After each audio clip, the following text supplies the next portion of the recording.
First to speak for the bill, Jay Robertson, Opportunity, Arkansas.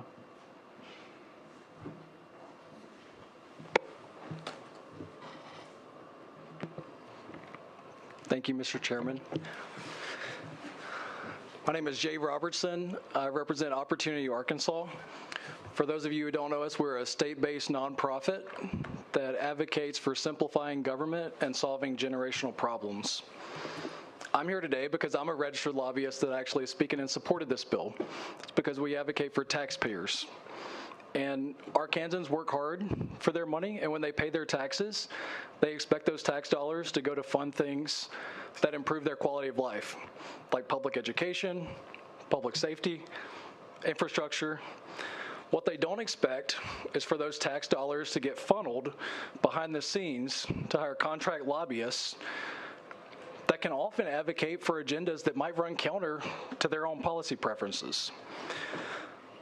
This bill respects the right of government agencies to communicate with the legislature, to offer their ideas and perspectives, to employ staff to advocate for those interests.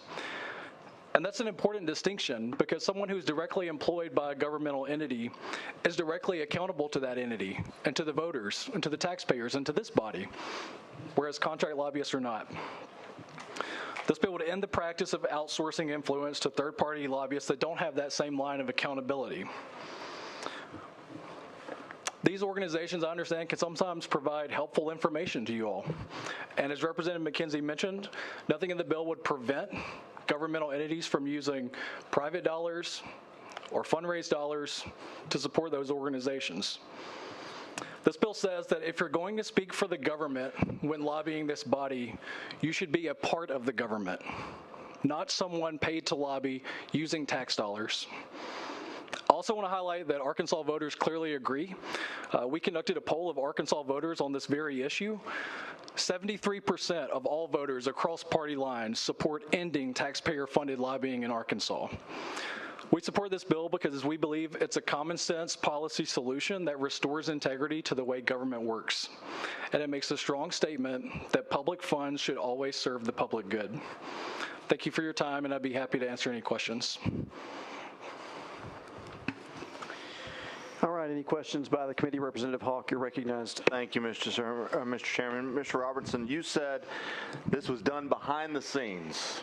That is a trigger word to try to get something that you want passed, because you know darn well that taxpayer dollars at local governments is not behind the scenes. It's done in every, we just passed, we're just talked about a bill on the House floor talking about every city council meeting has to be recorded and posted online. So would you not agree that was a trigger word to try to get this committee to say that this was done behind the scenes? Representative, respectfully, no. And the reason I say that is because I think most voters are not aware that their tax dollars are even being used to hire contract lobbyists. And as I said, I think they expect their tax dollars to support public functions. And taxpayers deserve to know exactly who's speaking on behalf of the government that they fund to support and to be able to hold those people accountable. You referenced some poll you guys did. How many people were polled in the poll?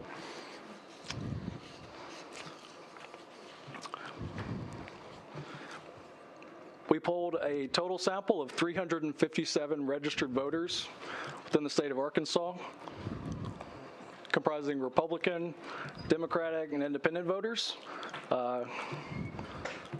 The total support I mentioned was 73% of all voters. 69% of Republican voters, 71% of Democrats, 78% Independent. Cool. Thank you. Yes, sir. Representative Collins, you're recognized.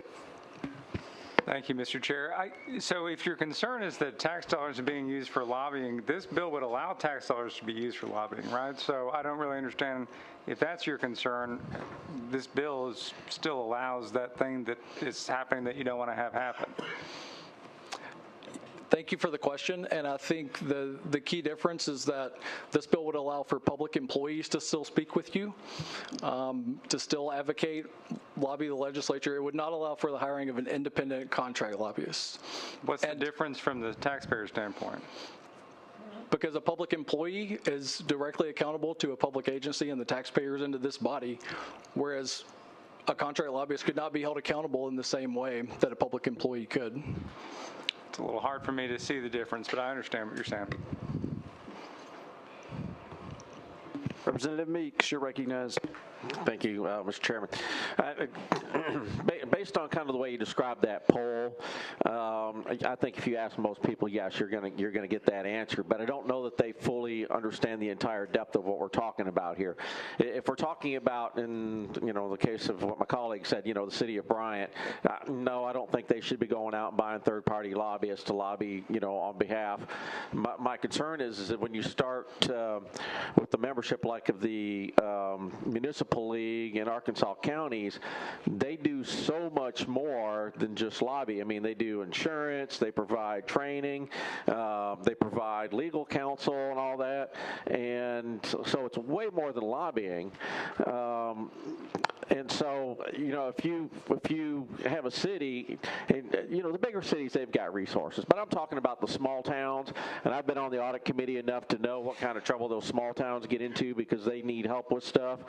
I'm just concerned that when you say 73%, that's not getting the full scope here of what we're talking about. And I think my concern is I support what the representative's doing. It's just this is where I'm getting the heartburn at, is that one aspect of it. And so I'm wondering if you have any thoughts on that. Yeah, so I obviously can't speak for all these organizations, but to the degree these organizations provide valuable services to governmental entities, they can offer those as professional organizations that don't engage in lobbying, or to the degree they do engage in lobbying, and that's an essential part of it. Entities can still raise funds to do that. This bill just says that taxpayers shouldn't be forced to fund lobbying when lobbyists can come up here and advocate for positions that undermine the taxpayers' own positions.